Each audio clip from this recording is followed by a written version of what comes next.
교통사고 전문가 박성지 교수님과 함께합니다. 예기치 못한 사고를 당했을 때 어떻게 또 대처를 해야 돼요? 그냥 교통사고 분석 과장님이 타시는 자동차는 무엇인지 와 이거 진짜 저도 궁금해요. 안전에 좀 유리한 차라든지. 그냥 무조건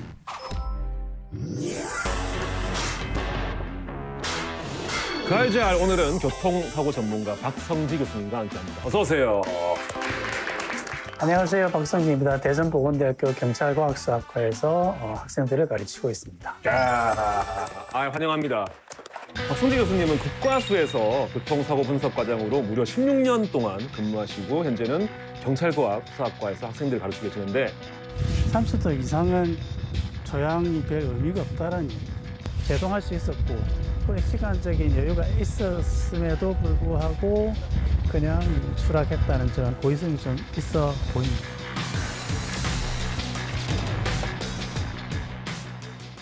그것이 알고 싶다 해서 교통사고 관련 사건이 나오면 빠짐없이 나오시잖아요. 네. 좀 특이한 이력이 있더라고요. 네. 삼성중공업에서 7년 정도 근무하시다가 국과수로 갔다고 하시던데 계속 하셨으면 지금쯤 조금 높은 자리 있을 수도 있는데 네, 아무튼 회장이 되지 않았을까. 그렇게까지 될 수 있나요? 네, 제가 좀 능력이 좋다고 그래서 그래요? 안타깝게 나왔습니다.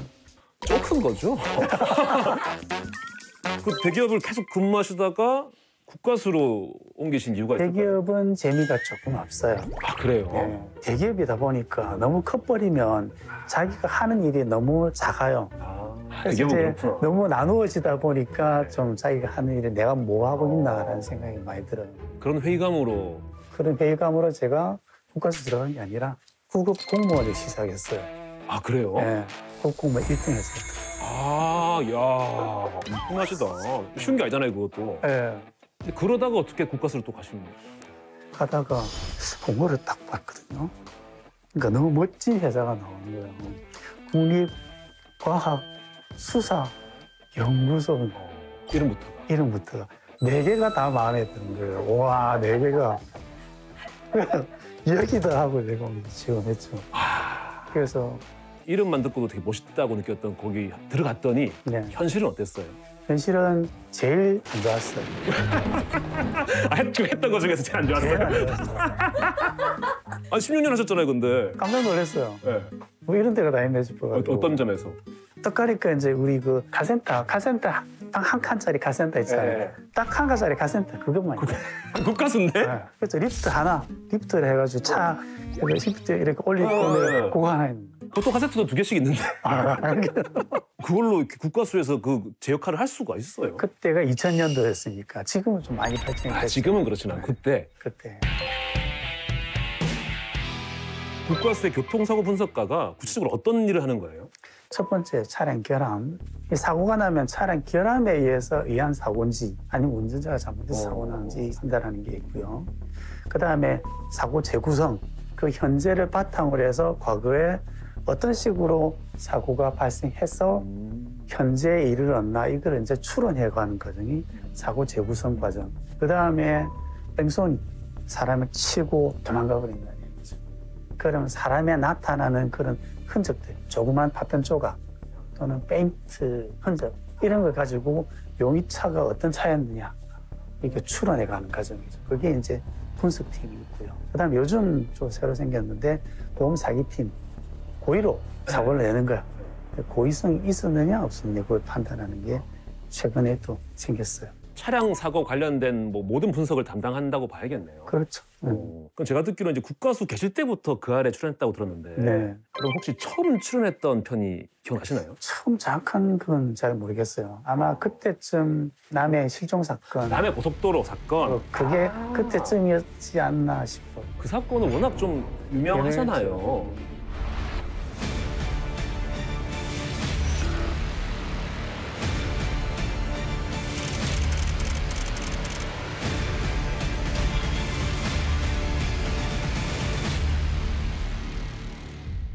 주변 CCTV 찾아도 없고 그럼 이 사람이 어디로 갔느냐. 그게 또 자작극 아니냐. 그 사고 이후에 목격됐다라는 얘기도 있었고 술집 같은 데서. 네. 좀 아시는 거 없어요? 없어요. 그래요? 분석하셨잖아요. 근데 이제 제가 좀 가능성이 높다라고 한 것은 아마 끌려가지 않았을까. 끌려간다는 게 뭐예요? 다른 차에? 다른 차에. 그럼 나타났을 거 아니에요? 나 끌려갔으면. 비가 오는 날 끌려가면은 뭐 100m, 200m, 10km, 20km 얼마든지 끌려갈 수 있어요. 운전자가 모르는 상태로. 내가 모르고 쭉 끌려갈 수 있어요. 그랬으면은 그날 운전하신 분들이 이렇게 목격담이 나오지 않았을까? 아, 그게 잘 안 나와. 안 나와요? 그것 말고 다른 건도 하나 있었어요. 그것도 비가 오는 날이었어요. 고속도로인데 그 중앙분리대 쪽으로 이렇게 걸어가고 있었던 여성분이 있었어요. 예. 오늘 한 차가 이제 건드렸어요. 치니까 이제 쓰러졌죠. 쓰러지고 뒷차들이 계속 지나간 거예요. 한 100m, 150m 그 고속도로 전체가 다 이제 인체 파편 조각이 다 이렇게 널브러져 있었던 거죠. 그 다음 날 시신을 수거했어요. 부검을 해야 되잖아요. 부검이 돼요? 이 교통사고의 원인이 뭐냐? 라는 부검이죠. 부검에서는 머리 부분이 없는 거예요. 그걸 못 찾았어요. 용의 차량이 이제 잡혔다고 해야 되나? 이제 그분이 택시 운전사가 하나 있었는데 그분이 이제 지나가다가 뭔가 좀 이상하다 덜커덕하니까 뭔가 걸렸던 것 같다 해서 이제 스스로 신고를 해서 차를 가져왔어요. 그래서 보니까 거기에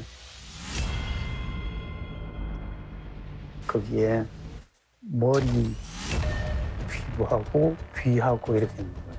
차 아래? 차 밑에 이제 끼어져 있는 거죠. 어머나, 어휴. 특히 이제 비 오는 날 이렇게 역할을 하게 되면 이렇게 끌고 가게 되는 거예요. 끌고 가고 어느 순간에 이탈이 되면 차가 또 뒤차, 2차, 3차 역할을 쭉 하게 되고 그러면 나중에 형체가 없어져요. 근데 그랬다 어쨌든 이게 뭔가 흔적이 남잖아요. 흔적은 이제 도로에 남죠. 근데 이 남의 사건은 그런 게 없었.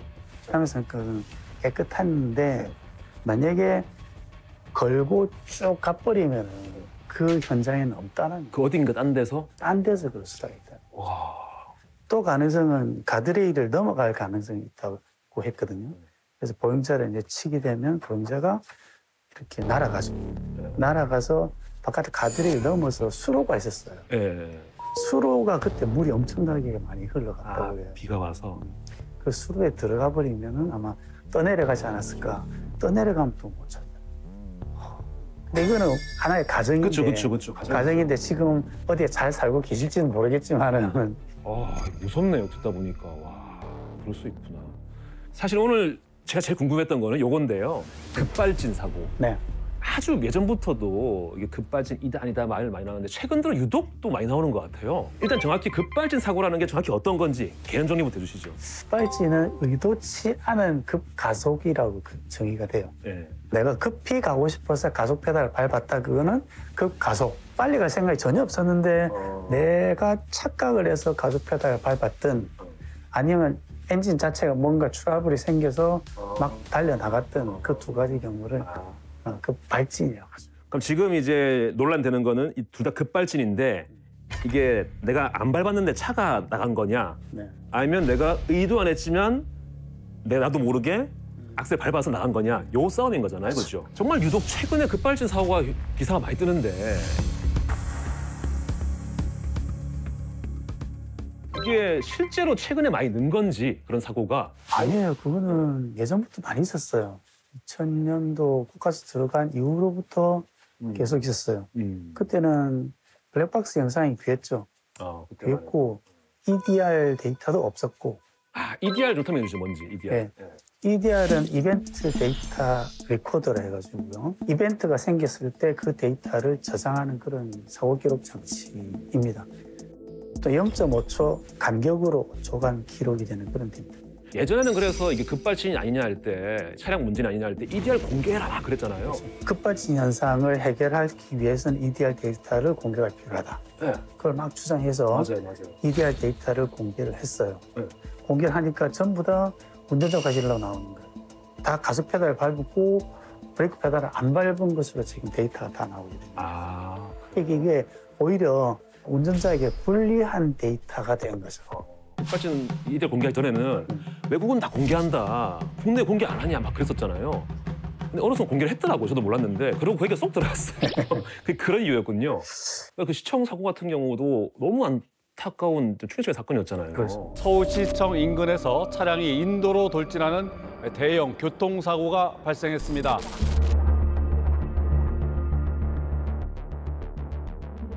그럼 교수님은 어떻게 보세요? 이 시청 사고 같은 게? 시청 사고는 운전자 과실 가능성이 높아요. 그것도 EDR은 다 확인된 건가요? 네, EDR 데이터가 뭐 여러 가지 데이터가 나옵니다만은 중요한 건 세 가지예요.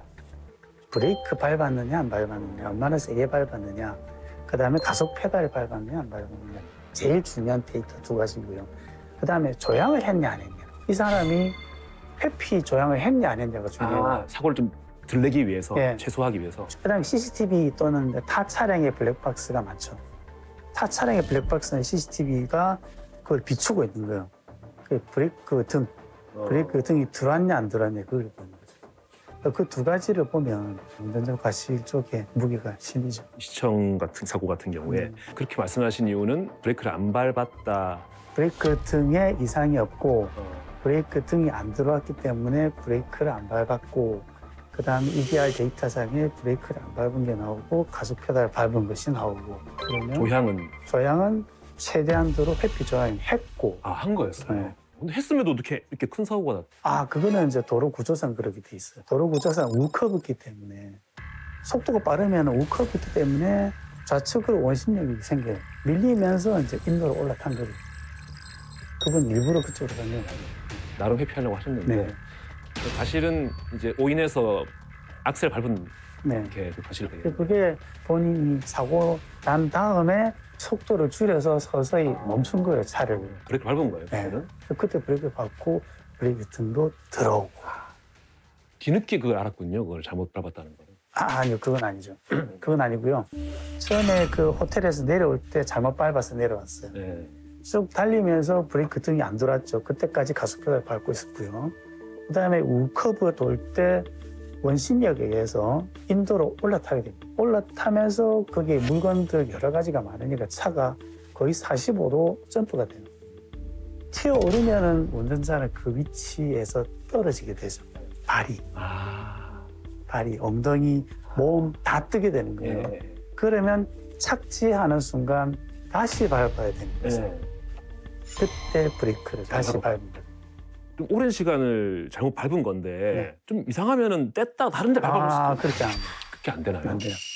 이미 운전자는 이것이 브레이크 페달이라고 생각하고 가속 페달을 밟았기 때문에 그거는 바꾸어 밟을 수가 없어요. 순간적으로 그게 안 되는. 네. 계속 세게 밟을 뿐이에요. 그럼 실제로 내가 운전하다가 그런 착각을 하게 됐다. 네. 어떻게 대처를 해야 돼요? 여러 가지 말이 많아요. 어떤 사람은 이제 두 발로 밟아라 이렇게 하는 사람도 있어요. 둘 다 밟아라. 변속기 레바를 뒤에서 그냥 중립으로만 놔도 된다. 제가 볼 때는 전부 다 무용지물. 그래요? 근데 중립으로 나려면 앞으로 밀어야 돼요. 뒤로 당겨야 돼요. 헷갈리죠? 앞으로 밀지 않나? 지금 생각하면 안 된다. 순간적으로 안 되는 거죠, 순간적으로. 이게. 이게 급발진이 다음은 뭔가 타겨야 되는데 그게 안 된다. 그게 안 되죠. 안 되는 거예요. 어디로 밀더라 이렇게 하면 안 되는 거죠. 어떻게 해야 돼요, 그럼? 그냥 브레이크를 밟으면 돼요. 그게 순간적으로 착각을 한 거잖아요, 내가 지금. 그러니까 그걸 이야기 안 해준 거예요. 이때까지 언론에서. 당신이 밟고 있는 것은 지금 브레이크 페달이 아니고 가속 페달입니다라고 이야기를 해주는 언론이 없어요. 이런 논란이 좀 줄어들었으면 좋겠어요. 정확하게 차의 어떤 그 결함을 때문에 급발진이 발생했다고 인정되는 경우는 전국에서 한 건 없죠.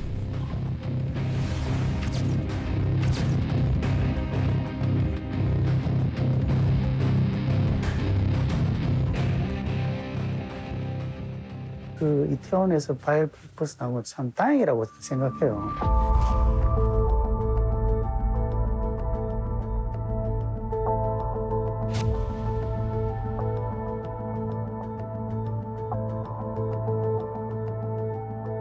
운전자가 그런 패턴을 보이는 건 EDR 데이터에 그게 다 나와요.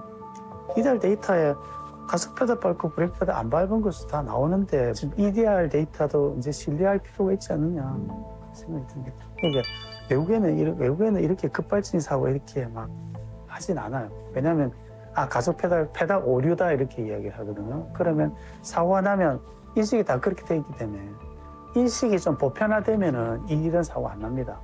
갑자기 차가 갑자기 옹 하고 나가려다 그러면 이제 내가 잘못 밟았나 하고 다시 밟게 되는 거죠. 이 중요한 거는 그거죠. 운전자가 과실이 8, 90이다라고는 인정을 하고 그럼 운전자 과실이 생겼더라도 차는 그렇게 밟지 않도록 만들어주자.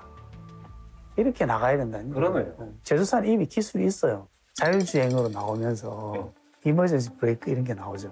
달려나가도 앞에 뭐가 있으면 지가 센싱 해가지고 이러면 충돌하겠다 싶으니까 그냥 멈추는 이런 것들이 이제 개발되고 있죠. 개발되고 있구나. 네, 예를 들어서 100% 가속 페달 100% 밟았다. 아무리 급가속을 해서 막 달려나오고 싶다라고 해도 가속 페달 100% 밟고 나가면 사람들 밟을 리 없죠. 그럴 리 없죠.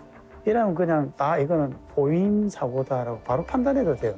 그럼 운전자가 잘못 밟더라도 제조사에서는 그거는 이건 페달 에라 잘못 밟은 거다. 차는 안 나가게 만들어주면 간단하게 된다는 거죠. 그러면 사람의 생명을 살릴 수가 있잖아요. 그쪽으로 좀 논의가 발전을 해가야겠네. 그쪽으로 이야기가 돼야 되는데 그쪽은 이야기는 잘 안 가고 페달 카메라를 설치하자. 그다음 이데아 데이터를 좀 더 촘촘하게 그렇게 데이터를 하자. 이런 게 다 이제 공룡불입니다. 잘못 따지는데 지금 집중을 하다 보니까 네. 거기서 나가야 되는데 그렇구나. 참 중요한 얘기인데 또 이게 우리나라 사람들 인식에 조금 뒤집는 얘기잖아요. 이제 유튜브니까 내가 이런 말 하지. 근데 어쨌든 그거는 뭐 과학적 근거에 말씀하시는 거니까 네. 경험과 그죠. 교수님 말씀 들으니까 어쨌든 이런 상황이 생겼을 때에 대처하는 인식을 바꾸기 위해서라도 제대로 급빠진 사고를 볼 필요는 있다는 생각은 좀 드네요.